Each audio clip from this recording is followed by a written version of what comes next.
এই আন্দোলন আসলে শুরু থেকে কোটা সংস্কারের আন্দোলনই ছিল। এবং যখন হাইকোর্টে রিটটি করা হলো, মানে মানে হাইকোর্টের রায় হলো এবং যে 56% কোটা ফিরিয়ে আনা হলো, তখন কিন্তু বিশ্ববিদ্যালয়ের শিক্ষার্থীরা সবাই ক্ষুব্ধ হয়েছে। কারণ যে আন্দোলন আমরা 18 সালে করেছি, যেটার ফলে কোটার আমরা সংস্কার চেয়েছিলাম, তখনই কিন্তু বাতিল করা হলো, সেটাকে আবার নিয়ে আসা হলো। তো শুরুতে এটা কোটা সংস্কারের দাবিতেই ছিল, এবং পরবর্তীতে আসলে সরকারের দমন পীড়নের কারণেই এটি পরবর্তী আহ পরিস্থিতিতে যায় আসলে। হুম। এবং আন্দোলনটা আসলে শুরু থেকে খুবই গোছানো ছিল, কিন্তু সরকার যখন দমন পীড়ন শুরু করে এবং সারা দেশে এটি ছড়িয়ে যায়, সাধারণ মানুষ সবাই নেমে আসে, তখন এটা সরকারের পতনের আন্দোলন হয়ে যায়। এটা যেটা অনিবার্যভাবেই যেটা হওয়ার ছিল আর কি। উপদেষ্টা ইসলাম, আমরা আসলে এক- একটি শব্দ খুব বেশি শুনছি কয়দিন ধরে, যে মাস্টার মাইন্ড, আন্দোলনের মাস্টার মাইন্ড। আসলে এই মাস্টার মাইন্ড ব্যাপারটা কি? মানে তিনি কিভাবে এই আন্দোলনটা নিয়ন্ত্রণ করেছেন, বা আপনি কিভাবে একটা মাস্টার মাইন্ড দেখেন এই আন্দোলনের পিছনে? আমরা তো কোটার আন্দোলন দেখছিলাম, আপনি ঠিকই বলেছেন যে যখনই দমন পীড়নের মাধ্যমে ছাত্রদের উপরে গুলি চালানো হলো, সাধারণ ছাত্ররা মারা যেতে থাকলো, নিপীড়নের সম্মুখীন হলো, তখন আমরা সবাই সেই আন্দোলনের মধ্যে অংশগ্রহণ করেছিলাম, কিন্তু আমরা কিন্তু কোনো মাস্টার মাইন্ড টের পাই নাই। আমরা মনে করেছিলাম যে এটা স্বতঃস্ফূর্ত আন্দোলন। তো এখন এই মাস্টার মাইন্ডের কথাটা কোত্থেকে আসলো?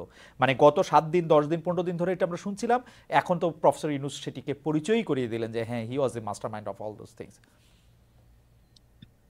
দেখুন, আন্দোলনটা আমরা বৈষম্যবিরোধী ছাত্র আন্দোলন, যেটি একটি সাধারণ শিক্ষার্থীদের প্ল্যাটফর্ম, যেখানে বিভিন্ন রাজনৈতিক দলের নেতাকর্মীরাও ছিলেন। তো আন্দোলনটা আমরা এই আন্দোলনটাকে এখন আমরা বলতেছি যে এটা একটা লিডারলেস মুভমেন্ট, যে আন্দোলনের আসলে কোনো একক নেতৃত্ব ছিল না, বরং সাধারণ মানুষই এটাকে এগিয়ে নিয়ে গেছে। কিন্তু আন্দোলনের একটা প্রেক্ষিতে কিন্তু আন্দোলনটা পরিচালনা করতে হয়েছে। সেক্ষেত্রে হয়তো আমরা গুটি কয়েক শিক্ষার্থী আর সারা দেশে আরো কিছু শিক্ষার্থীদের সাথে সমন্বয়ে পিছন থেকে এটা পরিচালনা করেছি। সেক্ষেত্রে কিন্তু আমাদের নানা জনই আসলে বুদ্ধি পরামর্শ দিয়েছেন। যার ক্ষেত্রে এই কথাটি বলা হচ্ছে, তিনি বিশেষভাবে আমাদেরকে পরামর্শ দিয়েছেন এবং পিছন থেকে এই সাহায্য সহযোগিতা করেছেন। কিন্তু তিনি এবং আমরা কেউ এই আন্দোলনের মাস্টার মাইন্ড এই শব্দটার সাথে কিন্তু একমত নই।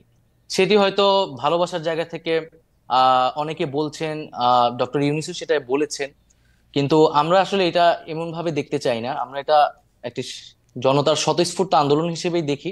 ওকে। তবে একটা বিষয় বলে রাখা ভালো, যে এই আন্দোলনটাকে আসলে আপনি আপনি আসলে কবে থেকে বিবেচনা করবেন? এটা কি 36 দিনের আন্দোলন হিসেবে আপনি ব্যাখ্যা করবেন, নাকি এই আন্দোলনের পিছে যে আরো দীর্ঘ ব্যাকগ্রাউন্ড রয়েছে? হুম হুম। আমরা যে আরো দীর্ঘ 7-8 বছর ধরে লড়াই সংগ্রাম করেছি, ক্যাম্পাসগুলোতে বিভিন্ন আন্দোলন করেছি, রাইট। সেই ক্ষেত্রে কিন্তু ভূমিকা রয়েছে। অ্যাডভাইজার এবং অ্যাডভাইজার